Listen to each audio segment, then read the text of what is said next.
I think, Western is a team that obviously has, is very able to do that. I think they've done that to a lot of teams. I think, just going back to focusing on what we need to focus on, doing the little things and communication. I think that was something big at halftime that we really talked about too. But yeah, just kind of refocusing, getting everything back together. Good question. Thank you. I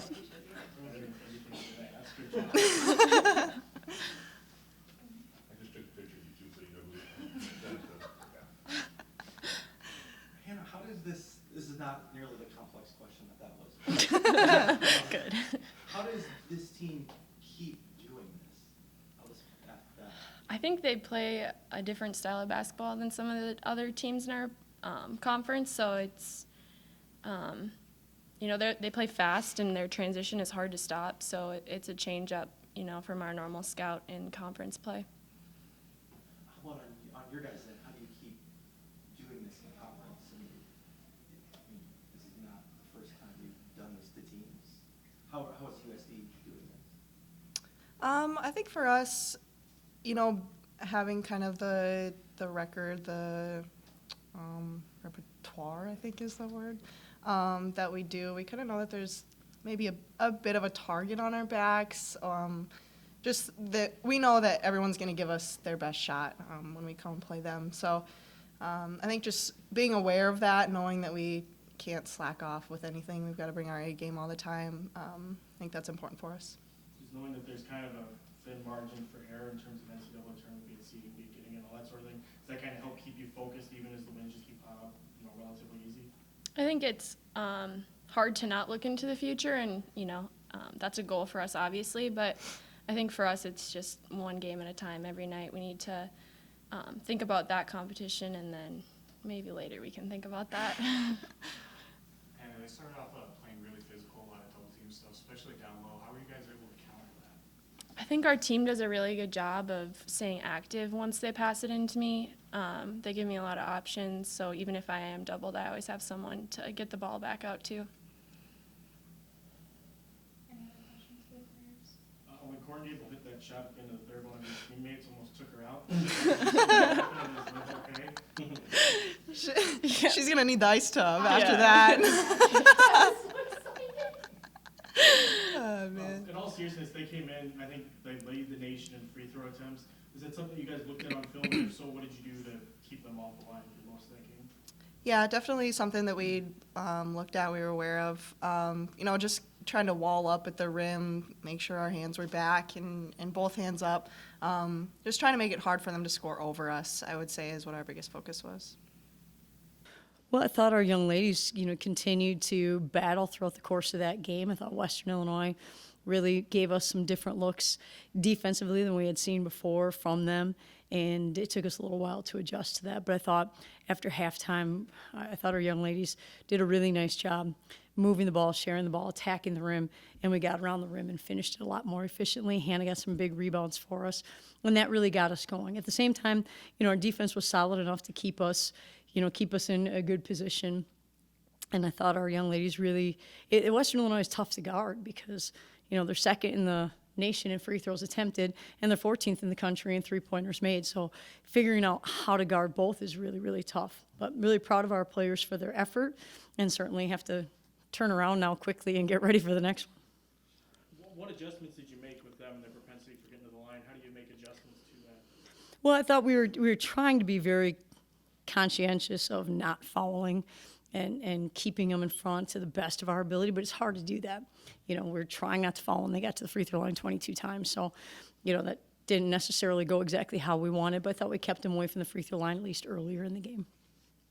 Chloe talked about, with the record and the rankings and everything that's gone well this season, that, you understand that there's a target on their back, and she felt like, you guys have handled that really well. Have you noticed that too, that they've handled that pretty well? Well, I think they've done a really good job of understanding that it's about our continual development, and it's kind of kept away from the noise of all of it and really just continued to focus on, our journey and how we need to continue to improve. And I think certainly even during the course of this game, there were adjustments that they were able to make, whether it was offensively and how we wanted to screen, or whether it was defensively and how we wanted to get back out to shooters a little bit quicker. I thought in the first half, they got some pretty good looks, especially in the first quarter, and then continued to make adjustments, and I think at the same time, Western Illinois did the same thing with how they were screening us and how they were moving the ball and attacking us. So I think that part of it, seeing it happen continually throughout the game and making adjustments is really important for us to continue, to I guess, really focus on in order for us to be able to play to the best of our ability. What was your message at halftime to the team? What did you say to them? Most of what we focused on in halftime for us was how we needed to do a better job moving the ball offensively and what that looked like and how we needed to screen. And so that's kind of what we talked about. Most of the time we talk about how our opponent scores and really focus on that. But we kind of felt like in the first half, we wanted to find a way to attack them differently. The hard part for us is we still scored 37 points, and I think at times you have to kind of step back and say, that's not too bad, really. If you double that and you're at 74, that's pretty respectable. But at the same time, for us, I thought we had opportunities that were really good opportunities that we just missed, that we had opportunities where we were really swarmed, where a lot of kids were around us, and we couldn't get it back out of the lane quickly enough. We had opportunities where we attacked rather than moved it early. So those are the things that we talked about, is how to adjust some of the things we wanted to do offensively. Seems like Macy Giebert, she gets in late in games, but she always seems to maximize those minutes. What have you seen from her over the course of this season? Well, I think this week of practice has probably been Macy's best segment of practices so far this year. So seeing her grow and develop is really, really important for us. I thought that group at the end, was fouling, and they got to, I think we had 5 fouls in 5 minutes, and then did a really nice job the last 5 minutes of trying to guard better and guard without fouling. So I thought they made some great adjustments. The offense for us, we had to figure out how to put them in the right spots. We had kind of different rotations a little bit, had kids a little bit out of position. I thought Janiyah Ugofsky did a really nice job when we got her to the high post of getting the ball inside and then kicking it back out, whether it was directly to the shooter or to someone else who moved it to the shooter. And so I think Macy was doing a good job of getting herself in space, and Janiyah, I thought, did a good job of facilitating our offense and getting the ball kicked back out. But I think right now both of them as freshmen are really progressing and developing for us, and that's really, really important. Alexi Hempy would be too, but she's not able to play right now with an injury, so that's unfortunate. But watching her in her development is really important while she's not able to be on the court. The travel's a wrinkle, but with these swings of having one day off and then playing again, do you treat this as an opportunity to sort of get ready for the NCAA tournament?